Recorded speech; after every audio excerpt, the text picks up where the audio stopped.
اللہ کا خاص مہینہ آ رہا ہے، خاص قربانی کے ایام آ رہے ہیں، بڑی فضیلتوں برکتوں والا مہینہ، بڑی فضیلتوں برکتوں والے ایام۔ اب اس میں سوال یہ پیدا ہوتا ہے، اکثر لوگ پوچھتے ہیں کہ باجی قربانی کس پر واجب ہے؟ مردوں پر، عورتوں پر الگ الگ ہے، میاں بیوی پر الگ الگ ہے۔ کیا نصاب ہے جن پر قربانی واجب ہے؟ اور اگر اتنے پیسے پاس ہوں تو کیا قربانی ہو جاتی ہے؟ اور اگر قرض ہو تو کیا قربانی ہو جاتی ہے؟ تو قربانی کس پر واجب ہے؟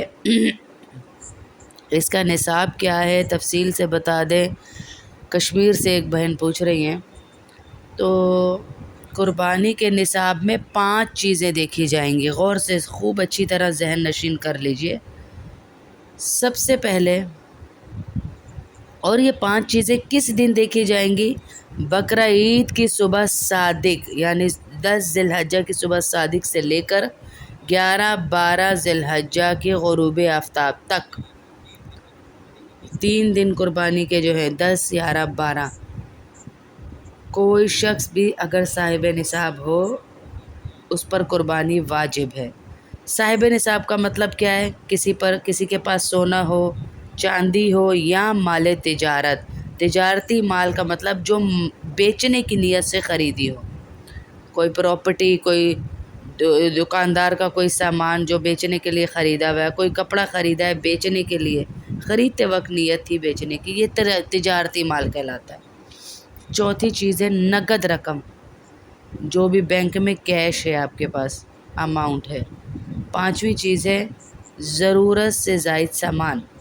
ضرورت سے زائد سامان میں بہت تفصیل ہے، اس میں آسان اگر ہم اسی کی تعریف کر سکیں، وہ سامان گھریلو چیزوں میں جو پورا سال استعمال ہی نہ ہو، رکھیں، جیسے کپڑے، بستر، برتن، ہماری ماؤں کی عادت ہوتی تھی سالوں سال نے استعمال کرنا، وہ بھی۔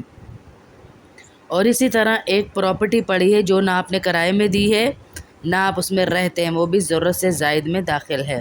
یہ 5 چیزیں جس کے پاس ہے، اس کی جو ویلیو لگائی جائے گی، ان 5 چیزوں کا مجموعہ اگر 52.5 کلو چاندی کے برابر ہے، آج کل 52.5 تولے چاندی 70-75 ہزار روپے کے برابر ہے۔ نیٹ پہ سرچ کر لیجئے گا، پھر بھی اچھی صحیح رقم۔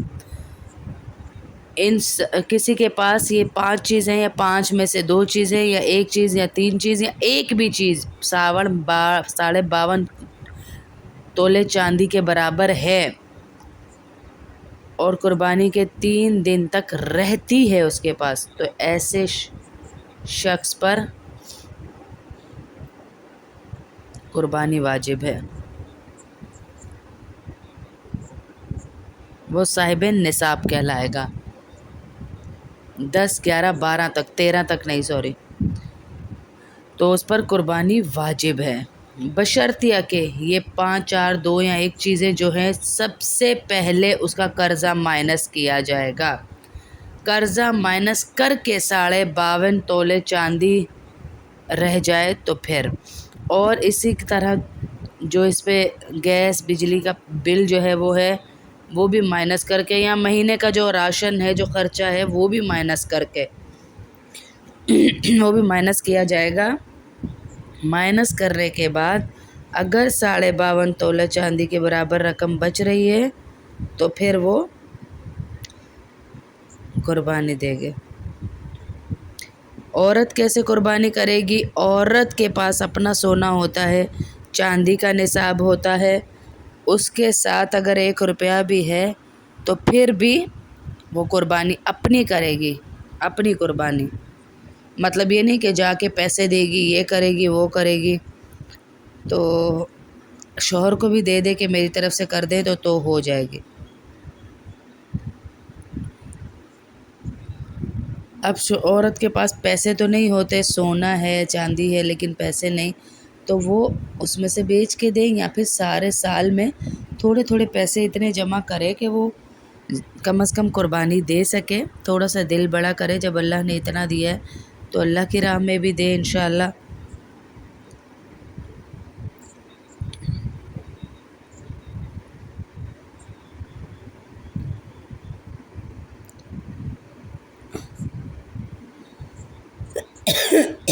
اور قربانی کے بہت سارے مسائل ہیں جو جیسے بہنیں پوچھتی رہتی ہیں تو ان کو میں جواب دیتی رہتی ہوں.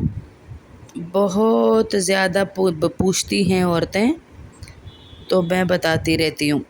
میں نے پہلے بھی بتا دیا تھا کہ قربانی واجب کس پر ہے، لیکن پھر پوچھا تو میں لم سم یہ میں نے آپ کو نصاب بتا دیا. 52.5 تولہ چاندی.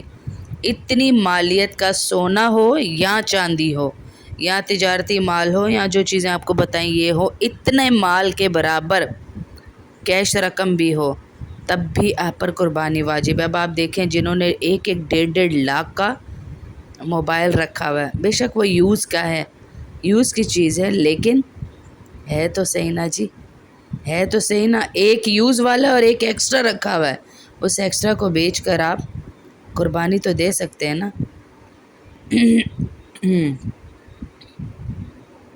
ہاں جی، اس لیے اللہ کی راہ میں دیتے ہوئے اپنے آپ کو گنے نہیں. جو بھی صاحب نصاب ہے اس پر الگ الگ قربانی ہے. اس میں فقہا کا اختلاف بھی ہے. بعض علماء کی رائے ہے کہ ایک جو ہے اگر اپنے فیملی کی طرف سے کر لے تو قربانی تب بھی ہو جاتی ہے.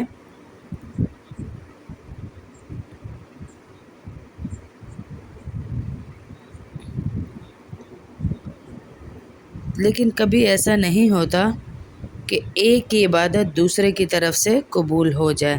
تو اسی لیے جب عبادت ایک کی دوسرے کی طرف سے قبول نہیں تو مستقل سنت ابراہیمی ہے یہ قربانی، تو کیسے یہ ایک کی دوسرے کی طرف سے ہو جائے گی. بعض لوگ جو ہے وہ ایک ہی قربانی کرتے ہیں، اپنی وہی قربانی اٹھا کر مری لے جاتے ہیں، یا مری میں کرتے ہیں اور کہتے ہیں ہماری یہی قربانی ہوگی، یعنی آبائی گاؤں میں لے جاتے ہیں، مری خاص نہیں، کوئی بھی آبائی گاؤں میں لے جاتے ہیں اور کہتے ہیں جی ہماری قربانی ادھر ہو گئی ہے اس لیے ہم ادھر نہیں کر رہے. شہر میں آپ لاکھوں روپیہ شہر میں اڑا رہے ہو لیکن قربانی نہیں کر رہے، یہ بھی ناانصافی ہے.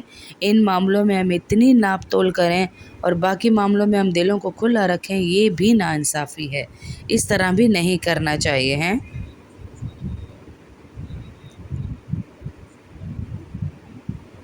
تو اس لیے اللہ کی راہ میں میری بہنوں کھل کر دیجیے، کھل کر جتنا دیں گے اتنا اللہ آپ کو دے گا. جس کے ذمے قربانی واجب ہے وہ قربانی ادا کرے. اور ایک حدیث میں آتا ہے کہ حضور اکرم صلی اللہ علیہ وسلم نے فرمایا کہ جس شخص کے اندر استطاعت ہو قربانی کرنے کی اور وہ قربانی نہ کرے تو ہماری عیدگاہ پہ بھی نہ آئے، عیدگاہ کے قریب بھی نہ بھٹکے. یہ وعید بیان فرمائی اگر استطاعت ہے. البتہ استطاعت پر موقوف ہے، دکھلاوے کے لیے نہیں کہ میرے بھائی کیا کہے گا، میری جٹھانی کیا کہے گی، میری دیورانی کیا کہے گی، دکھلاوے کے لیے نہیں. استطاعت پر 52.5 تولہ چاندی کی قیمت جس کے پاس ہے وہ قربانی کرے گا. 60 70 75 ہزار روپے کی رقم کسی کے پاس بھی ہے تو وہ قربانی کرے. اتنے پیسے ہیں، اتنے پیسوں کا سونا ہے، تجارتی مال ہے، کچھ بھی ہے تو وہ قربانی واجب ہو جاتی. اس کے پاس نقد رکھے ہیں یا چاہے اس پر سال بھی نہ گزرا ہو، چاہے وہ زیور کی شکل میں ہو یا ضرورت سے زیادہ سامان کی شکل میں ہو تو قربانی اس پر واجب ہے. تو اس کو اللہ تبارک و تعالیٰ کا حکم سمجھ کر ادا کرنا چاہیے. بعض جگہوں پر اس قسم کے مغالطے اور غلط فہمیاں ہیں کہ شوہر نے کر دیا تو بیوی کی طرف سے بھی ادا ہو گیا، باپ نے کر لیا تو بیٹے کی طرف سے بھی ادا ہو گیا. یہ بالکل غلط بات ہے. جیسے باپ کی نماز سے میں نے پہلے بھی عرض کیا بیٹے کی نماز ادا نہیں ہوتی، ایسے ہی باپ کی قربانی سے بیٹے کی قربانی بھی ادا ہے. اگر صاحب مال ہے بیٹا، دونوں کا الگ الگ فریضہ ہے، شوہر کا الگ فریضہ ہے، بیوی کا الگ فریضہ ہے، تو دونوں الگ الگ پڑیں گے. اسی طرح اگر گھر میں ایک سے زیادہ افراد ہیں اور ہر ایک صاحب نصاب ہے گنجائش ہے یعنی ہر ایک کے پاس قربانی کرنے کی، تو ہر ایک کے ذمہ الگ الگ قربانی واجب ہے۔ لہٰذا یہ جو خیال پیدا ہوتا ہے کہ لوگوں کے دلوں میں کہ ایک گھر میں ایک ہی قربانی کافی ہے، یہ خیال درست نہیں ہے۔ ہر ایک آدمی کو اپنی قربانی دینی چاہیے۔ اور یہ جو چند لبرل لوگ کھڑے ہوتے ہیں ان دنوں میں اور وہ کہتے ہیں کہ جی حج کرنے سے بہتر ہے اپنے کسی رشتہ دار کا خرچہ اٹھا لو، قربانی کرنے سے بہتر ہے اپنے کسی رشتہ دار کا مدد کر دو، کسی کی مدد کر دو، تو یہ خیال مجھے سمجھ نہیں آتی ان کے دلوں میں، ان کے دماغ میں شیطان اس وقت کیوں نہیں ڈالتا جب وہ کسی کی مہندیاں مائیوں اور گندی رسموں کے اوپر لاکھوں روپیہ لٹا رہے ہوتے ہیں۔ شیطان اس وقت ان کے دلوں میں یہ خیال کیوں نہیں ڈالتا؟ یہ خیال صرف فرائض کی ادائیگی کے وقت ہی کیوں آتا ہے، اور اللہ کے احکامات کے وقت ہی یہ خیال شیطان کیوں ڈالتا ہے کہ حج سے بہتر ہے جی کسی کی مدد کر دو، حج سے قربانی سے بہتر ہے جی کسی کا گھر بسا دو؟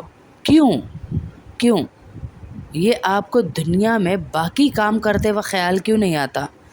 آپ جب ورلڈ ٹور پہ جا رہے ہوتے ہیں، آپ جب پکنک پلان کر رہے ہوتے ہیں، آپ جب کوئی کہیں جانا پلان کر رہے ہوتے ہیں، تو اس وقت یہ خیال آپ کے دل میں کیوں نہیں آتا؟ جہاں لاکھوں روپے کے ٹکٹس لیتے ہیں آپ، لاکھوں روپیہ وہاں اپنے فوٹوگرافی پہ اڑا دیتے ہیں، لاکھوں روپے کے ہوٹلز لے رہے ہوتے ہیں، اس وقت یہ خیال کیوں نہیں آتا؟ جو خیال آپ کو قربانی اور عمرے کے ٹائم آتا ہے، حج کے ٹائم آتا ہے، وہ خیال اس ٹائم کیوں نہیں آتا آپ کو؟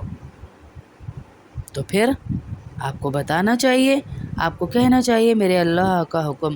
آج ہم 5-5 10-10 کروڑ بھی رکھے ہوئے ہوتے ہیں، نہیں بھی رکھے، چلو 20 لاکھ 30 لاکھ تو ہمارے اکاؤنٹ میں ہوتے ہیں نا، ہم ان کو بھی کیا کرتے ہیں؟ ہم کہتے ہیں نہیں جی پیسے ہمارے پاس ہے نہیں، یہ تو جمع پونجی ہے۔ ارے جس نے ابھی دیے ہیں وہ آگے بھی دے گا انشاءاللہ، ہے جس نے ابھی دے دیے وہ آگے بھی دے گا آپ کو انشاءاللہ۔ بے فکر رہیے، ہاں بے فکر رہیے، اللہ کی ذات دینے والی ہے، بے فکر ہو جائیں، وہ آپ کو لوٹائے گا، وہ آپ کو دے گا انشاءاللہ۔ اپنی اپنی قربانی کیجیے، میاں الگ، بیوی الگ، بچے الگ۔ جو عبادت اللہ تعالیٰ نے رکھی ہے اس عبادت کی روح کو سمجھنے کی ضرورت ہے۔ جیسے اللہ رب العزت نے قرآن پاک میں فرمایا، اللہ تعالیٰ کی عطات، ان الصلاۃ و نسکی و محیای و مماتی، اللہ اکبر، ان الصلاۃ و نسکی و محیای و مماتی للہ رب العالمین۔ اللہ تبارک و تعالیٰ اپنے فضل سے ہمیں عمل کی توفیق عطا فرمائے، آمین، اللہم آمین۔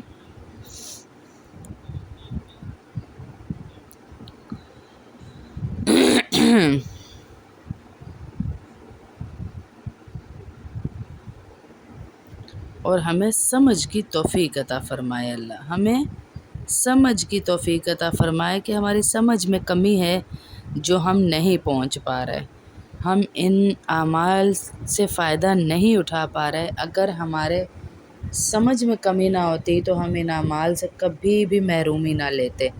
اللہ سے دعا ہے کہ اللہ ہم سب کی قربانیاں قبول کرے اور ہم سب کو قربانی کرنے کا صحیح طریقہ بھی سمجھ آ جائے، اور قربانی میں کتنے حصے ہوتے ہیں یہ بھی ہمیں نہیں پتہ، کہ قربانی کے جانور میں اگر 7 حصے نہ ہوں تو کیا ہماری قربانی صحیح نہیں ہوتی؟ یہ بات بالکل غلط ہے۔ 7 حصے کا مطلب ہے زیادہ سے زیادہ ایک جانور میں 7 حصے ہونے چاہیے، اس سے زیادہ شریک نہیں ہو سکتے، اس سے کم ہو سکتے ہیں۔ ایک گائے میں 6 آدمی بھی برابر کے شریک ہو سکتے ہیں۔ ایسی صورت میں گائے ذبح ہوگی تو گائے کے 6 حصے برابر کیے جائیں گے، 4 بھی ہو سکتے، 3 بھی ہو سکتے، 2 بھی ہو سکتے ہیں۔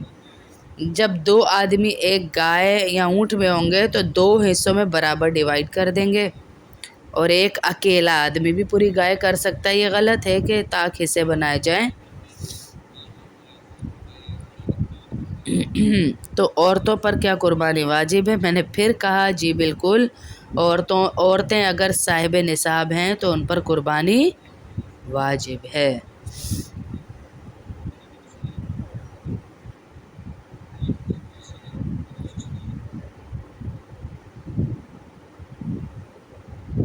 اچھا، یہ ہماری ایک بہن نے پوچھا تھا کہ کیا قربانی کے جانور میں عقیقہ بھی ہو سکتا ہے؟ قربانی کے جانور میں ہم عقیقہ بھی کر سکتے ہیں یا نہیں کر سکتے؟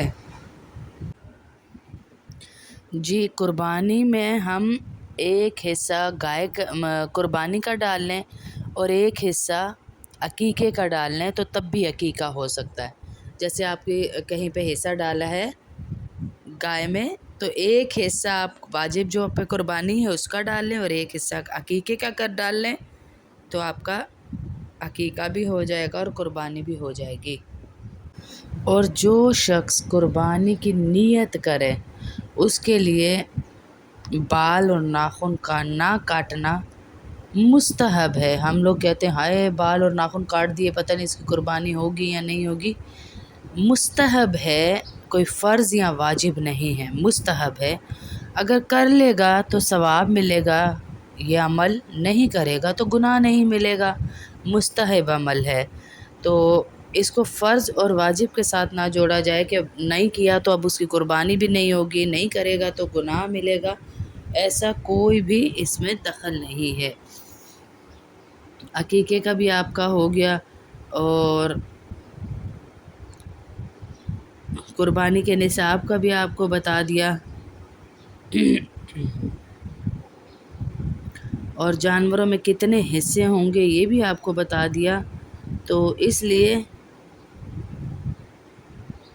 جانور کا اگر سینگ ٹوٹ جائے تو قربانی کا حکم کیا ہے؟ بہن نے ہم سے سوال پوچھا ہے کہ جانور کا سینگ اگر ٹوٹ جائے جڑ سے، اگر جڑ سے ٹوٹ گیا ہے، اس کا جواب یہ ہے، ایک تو ہوتا ہے ٹوٹ جانا کہ اس کی جڑ باقی ہے اوپر سے ٹوٹ گیا ہے، اگ سکتا ہے تو قربانی جائز ہے، لیکن اگر جڑ سے اکھڑ گیا ہے، اس کا اندر کا مغز نظر آنا شروع ہو جائے تو پھر اس کی قربانی ٹھیک نہیں ہے، دوسرا خریدنا پڑے گا۔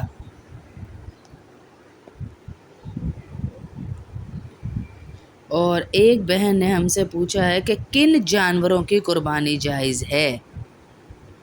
4 جانور ہیں، ایک اونٹ ہے، گائے، بیل، بھینس، بھینسا بھی اسی حکم میں، گائے کے حکم میں، بکری، بکرا،